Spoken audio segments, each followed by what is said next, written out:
आज हम world express का विश्व मालवी मंच स्तंभ में दो लेख भारत को पेलो राजो और भाग्य को खेल को प्रसारण करी रहा है। मालवी का लोकप्रिय लेखक नंद किशोर चौहान का ये लेख इन्हीं प्रकार है। पहलो लेख है भारत को पेलो राजो।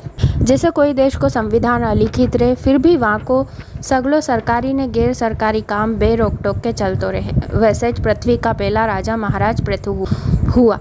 उनका नाम से धरती को नाम पृथ्वी पड़ी हो। बिना कोई बंधन के सगला काम टेम पे ने अपना अपना हिसाब से चलता रहे। उनमें राजा का होने नहीं होने से कोई मतलब नहीं। उन्हीं तरह भारत का पहला राजा चंद्रगुप्त मौर्य हुआ। खास बात यह है कि इनका पहला भी देश में नरा राजा महाराजा हुआ, पर चंद्रगुप्त ने टुकड़ा टुकड़ा में बटिया राज्य के जीतिया ने एक सूत्र में पिराने को काम कर्यो। जैसे कि अपना सरदार वल्लभ भाई पटेल ने साहस और बुद्धिमानी से बिखरिया ने अकड़िया राजा ना के भारत में मिलाया। इन्हीं तरह 20 साल की उम्र में चंद्रगुप्त ने मौर्य शासन की स्थापना करी। उन्हीं बखत उत्तर भारत में घनानंद को बोलबालो थो। वो बहुत अत्याचारी थो। एक कवा घनानंद ने महान अर्थशास्त्री विद्वान चाणक्य से नाराज हुई ने उको घर अपमान करी के देश निकालो दई दियो। उना धन से चाणक्य ने घनानंद के सिंहासन से हटाई के उससे बदलो लेने की सौगंध खाई ली। काकाजी होण सांप का काटिया के तो एक बार जड़ी बूटी और तंत्र मंत्र से बचाव भी जा सकते है, पर भरी सभा में करिया अपमान को घुट पीने वालों मनक इन अपमान के जन्म जन्म तक नहीं भूले। एक दिन विद्वान नीति निपुण सगली विद्या का ज्ञाता चाणक्य के जंगल में एक छोरो मिलियो। वो बुद्धिमान बहादुर और शासक का सब गुण धर्म के जानने वालों थो।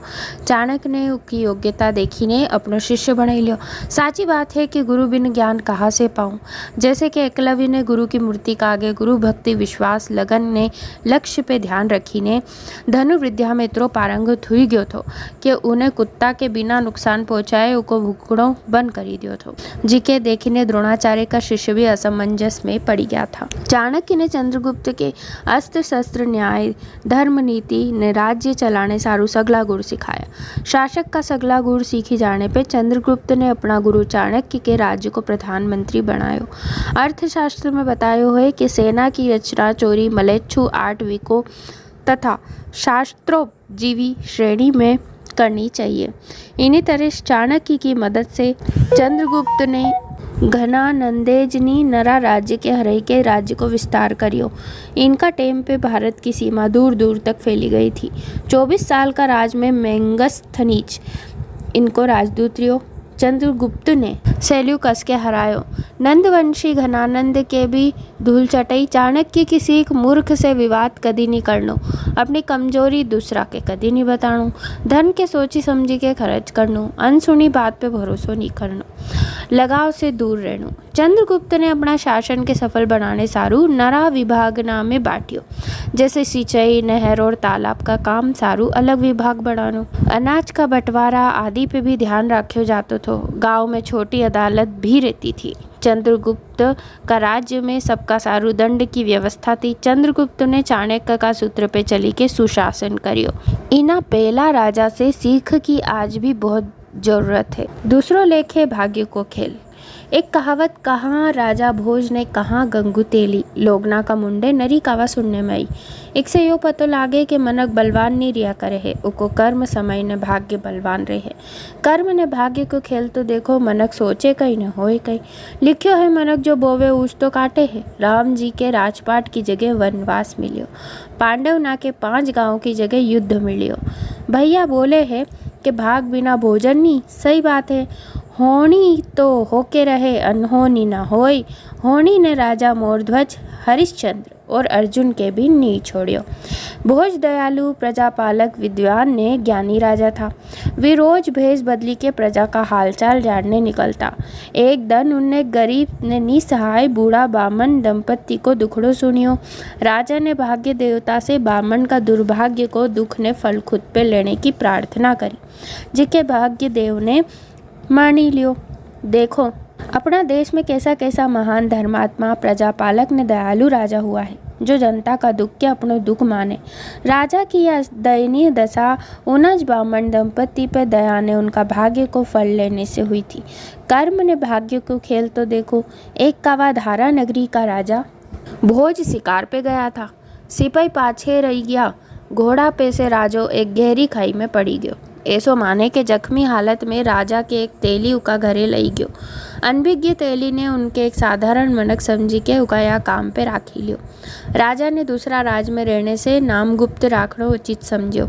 दूसरा राज्य का संगीत प्रेमी राजा ने राजकुमारी का मनोरंजन सारू दरबार में गायन और संगीत प्रतियोगिता राखी थी। मनक का करम उका साथ नहीं छोड़े है। तेली का घरे तेल वास्ते आने वाला ग्राहक पेलाज नौकर का गायन की बढ़ई करी चुक्या था।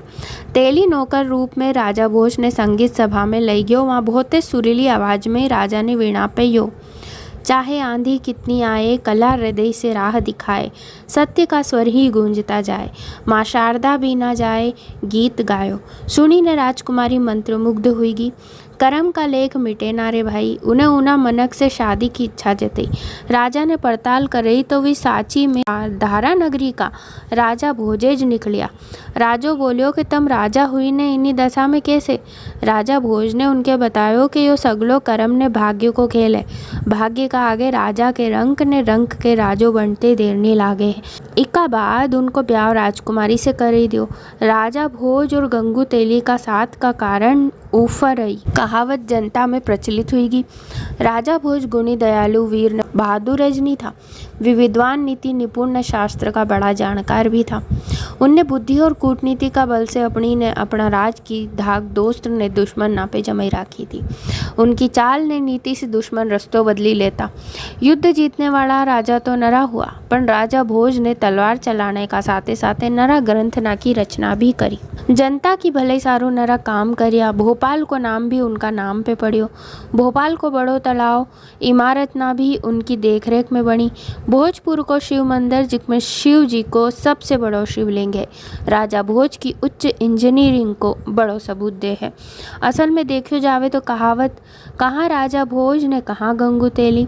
बनने को असली राज है। एक कावा राजा भोज कि गांगे देश का राजा और तेलंग देश का राजा से घमासान लड़ाई हुई, जिसमें राजा भोज ने गांगे और तेलंग राजा के बुरी तरह हराया था। इका बात से कहावत बनी थी कि कहाँ राजा भोज ने कहाँ राजा गांगे ने तेलंग, जिको रूप बनते बिगड़ते सुधरते आज लोग की जबान पे कहाँ राजा भोज ने कहाँ गंगू तेली रह गयो। गुणी ने बुद्धिमान राजा को इन्हीं दुनिया से चलिया जाने से बुद्धि की देवी सरस्वती भी निराधार हुई ने रहेगी। जय मालवा, जय भारत।